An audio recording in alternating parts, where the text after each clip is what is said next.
ബംഗളൂരു രാമേശ്വരം കഫേയിലെ സ്ഫോടനത്തിൽ UAP case register ചെയ്തിരിക്കുകയാണ്. Bag കൊണ്ടുവച്ചത് 28-നും 30-നും പ്രായമുള്ള ആൾ ആണ്.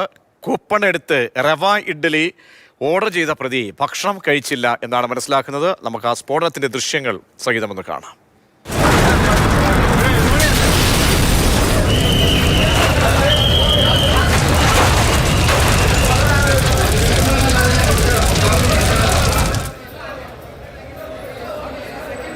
KB ശ്രീധരൻ വാർത്തയുടെ വിശദാംശങ്ങൾ നൽകാൻ ചേരുന്നുണ്ട്. ശ്രീധരൻ, ദുരൂഹതകൾ അനവധിയുണ്ട്.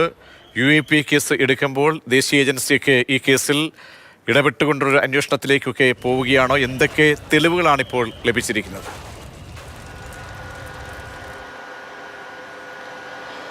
പ്രജിഷ, ഈ സ്ഫോടനം ഉണ്ടായതിന് പിന്നാലെ തന്നെ ദേശീയ അന്വേഷണ ഏജൻസി ഉദ്യോഗസ്ഥർ സ്ഥലത്തെത്തി പരിശോധന നടത്തിയിരുന്നു. ഏതായാലും അതിന് പിന്നാലെയാണ് ഇപ്പോൾ UAPA നിയമം ചുമത്തിക്കൊണ്ട് കേസ് എടുത്തിരിക്കുന്നത്. നിർണായകമായ പല വിവരങ്ങളും ഇപ്പോൾ പുറത്തു വരുന്നുണ്ട്.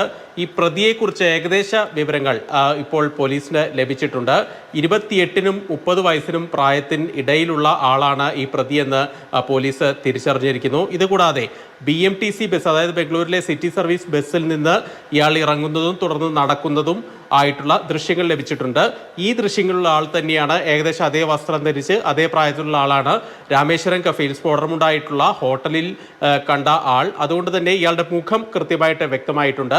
ഇത് ചുറ്റിപ്പറ്റിയാണ് ഇപ്പോൾ അന്വേഷണം പോകുന്നത്. മറ്റു ചില വിവരങ്ങൾ കൂടി റെസ്റ്റോറൻറ്റ് അധികൃതരുടെ ഭാഗത്തു നിന്ന് വരുന്നുണ്ട്. അതായത് ഇയാൾ ഹോട്ടലിൽ വന്ന് ഭക്ഷണം കഴിക്കാവുന്ന വ്യാജേന ഇഡ്ഡലി ഓർഡർ ചെയ്തു. അതിനുശേഷം ഒരു സീറ്റിൽ വന്നിരുന്ന് ബാഗ് അവിടെ വെച്ച ശേഷം അത് ഭക്ഷണം കഴിക്കാതെ അവിടെ നിന്ന് പുറത്തു പോവുകയാണ് ഉണ്ടായതെന്നാണ് പോലീസ് പറയുന്നത്. ഇതിന്റെ ഭാഗമായി ഈ പ്രതിയെ തിരിച്ചറിയുന്നതിന് വേണ്ടി ITPL റോഡ്, അതായത് ഈ രാമേശ്വരം കഫേ സ്ഥിതി ചെയ്യുന്ന ITPL റോഡിലുള്ള എല്ലാ കടകളിലെയും എല്ലാ സ്ഥാപനങ്ങളിലെയും CCTV ദൃശ്യങ്ങൾ പോലീസ് പരിശോധിച്ച് വരികയാണ്. ഇതിൽ നിന്ന് കൃത്യമായി തന്നെ പ്രതിയെ തിരിച്ചറിയാൻ സാധിക്കും എന്നുള്ളതാണ് പോലീസ് പറയുന്നത്. അന്വേഷണത്തിനായിട്ട് കാര്യങ്ങളിലേക്ക് എത്തട്ടെ. എന്തായാലും പ്രതിയെക്കുറിച്ച് സൂചന ലഭിച്ചിരിക്കുന്നു.